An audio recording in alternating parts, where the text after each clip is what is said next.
زۆر سپاس بۆ بەڕێز ڕاگری کۆلێژی سەربازی.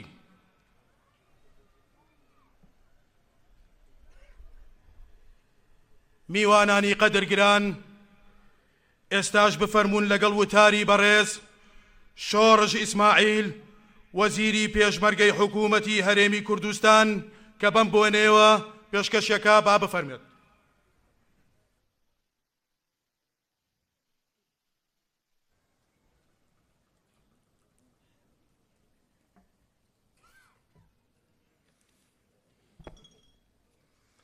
بەناوی پەروەردگاری میهرەبان، بەڕێز کاک نێچیر بان بارزانی سەرۆکی هەرێمی کوردستان و فەرماندەی گشتی هێزی پێشمەرگەی کوردستان، بەڕێز قوبات تاڵەبانی جێگری سەرۆکی حکوومەتی هەرێمی کوردستان، بەڕێز شێخ جعفەر شێخ مستەفا جێگری سەرۆکی هەرێمی کوردستان، بەڕێز خانمی یەکەمی عێراق شاناز ئیبراهیم ئەحمەد، بەڕێزان کۆنسۆڵگەری و نێردەی وڵاتان، ڕاوێژکارانی سەربازی هاوپەیمانان، ئەفسەرانی پلە باڵای ئەمنی و سەربازی و کەس و کاری ئازیزی خوێندکاران، ئامادەبوانی بەڕێز سڵاوتان لێبێ و بەخێربێن و ئەم کاتتان باش.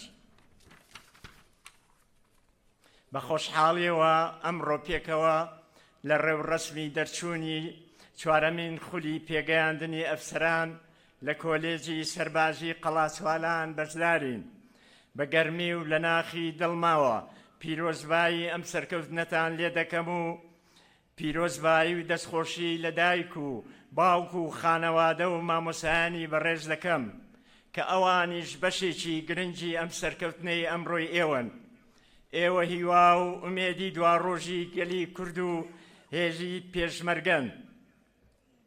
پێویستە ئەوەی فێربوون لە زانستی سەربازی و مەشق و ڕایەنانەکان لەم ماوەیەدا بەردەوام برەوی پێ بدەن، بیخەنە خزمەتی هێزی پێشمەرگەی کوردستان و شادەماری ئەم هێزە پێشکەوتن و بەرزکردنەوەی توانا و توانستی سەربازی لە گشتێکە سەربازەکانە گەشەی زیاتری پێ بدەن.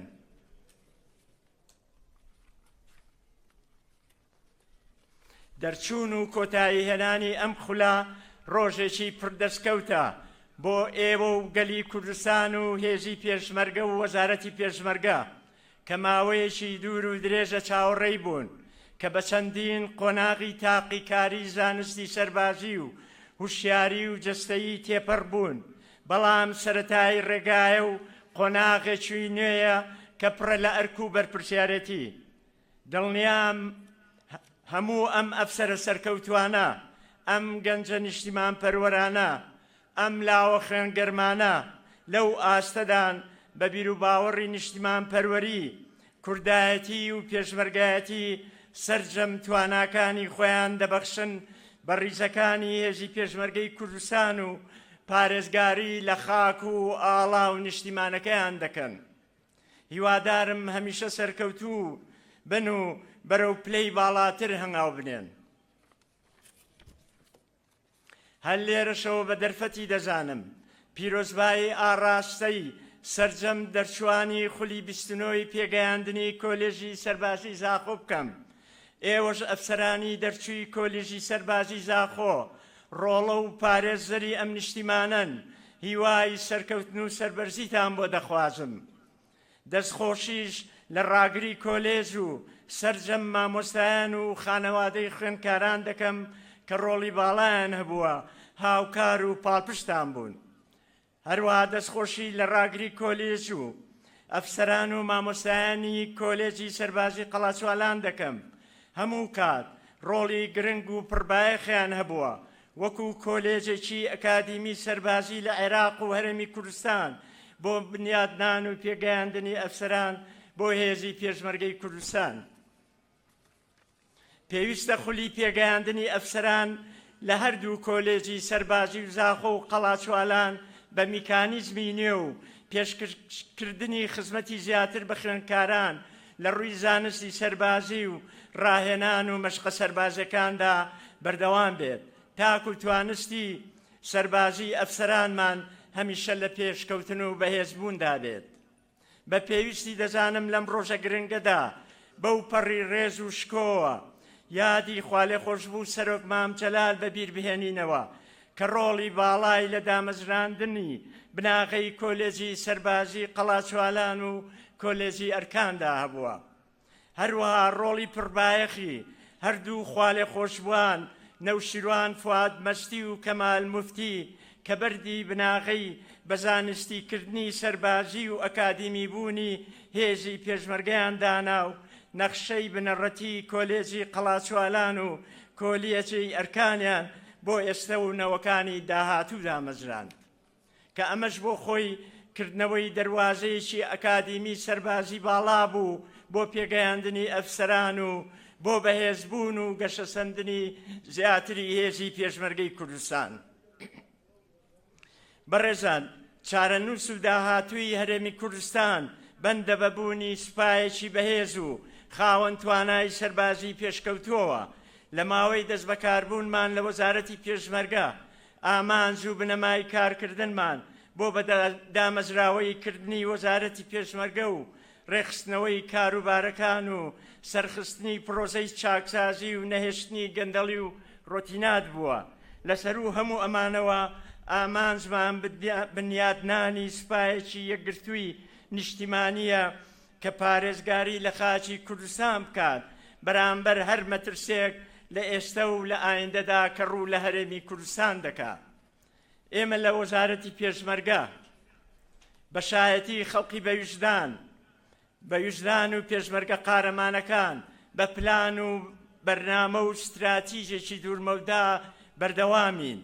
وێڕای گرفت و بربەستەکان توانیومانە بەشێکی زۆری کارنامەی چاکسازی جێبەجێ بکەین لە ڕێخستنەوە و یەخستنەوەی هێزی پێشمەرگەی کوردستان بکەین بە ئەمری واقع، ئەویش لە چوار شێوەی بنیادنانی دوو دەڤەر و 11 فیرقەی سەربازیدا لەژێر سەرکردایەتی و کۆنتڕۆڵی وەزارەتی پێشمەرگەدا کە پێویستە ئەم پرۆسەیە تا کۆتایی ساڵی 26 بە کۆتایی بێت و سەرچەم هێزەکان لە چوارچێوەی وەزارەتی پێشمەرگە و فرقەکاندا جێگیر بکرێت. ئەمەش بۆ خۆی دەستکەوتێکی گرنگ و مێژوویە بۆ گەلی کوردستان و هێزی پێشمەرگەی کوردستان کەوا دەکات پێشمەرگە ببێت بە هێزێکی یەکگرتووی کوردستانی لە ئاستی هێزە سەربازەکانی ناوچەکەدا. هەمووی ئەوەی ئەنجاممان داوە بە سوپاسەوە بە هاوکاری و پاڵپشتی بەردەوامی سەرۆکی هەرێمی کوردستان و سەرۆکی حکومەت و جێگری سەرۆکی حکومەت و گشت دامەزراوەکانی دیکە و دڵسۆزانمان لە هێزەکانی هاوپەیمانی نێودەوڵەتی بە تایبەتی ئەمریکا بووە کە هەمیشە پاڵپشت و پشتیوانمانن لە وەزارەتی پێشمەرگە بەردەوامن لەگەڵمان بۆ سەرخستنی پرۆسەی چاکسازی و بنیادنانی سوپایەکی کوردستان. لە کۆداییدا بە پێویستی دەزانم ڕوو لە هەموو دڵسۆزان و خەمخۆرانی پێشمەرگە بکەم بە تایبەتی هەردوو حیزبی یەکێتی نیشتیمانی کوردستان و پارتی دیموکراتی کوردستان کە خۆیان ڕۆڵی باڵایان هەبووە لە بنیادنانی هێزی پێشمەرگەی کوردستاندا داوایان لێ دەکەم و پێویستە هاوکار و یارمەتی دەرمان بن لەم پرۆژە نیشتیمانیە کە بنیاد نراوە بۆ ڕێخستنەوە و یەخستنەوەی هێزی پێشمەرگەی کوردستان و دروستبوونی سوپایەکی کوردستانی. لەم پێناوەدا ئێمە لە وەزارەتی پێشمەرگە بەردەوام و ڕژدر دەبین لە بەدیهێنانی ئەم داخوازی و ئەرکە مێژوویەی لەسەر شانمانە کە تێیدا ئامانجی کەل و نەتەوەکەمان دەخەینە پێش بەرژەوەندی هەمووانەوە پێکەوە هەوڵ دەدەین پێشمەرگە بێ بە سوپایەکی بەهێزی نیشتیمانی کە لە ئاستی داخوازەی ڕەواکانی نیشتیمانەکەماندا بێ. بژی کوردستان، بژی پێشمەرگە، درود بۆ ڕۆحی پاکی شەیدان و سەربەرزی بۆ کەسوکاری شەیدان و ئێوەش هەمیشە هەر سەربەرز بن.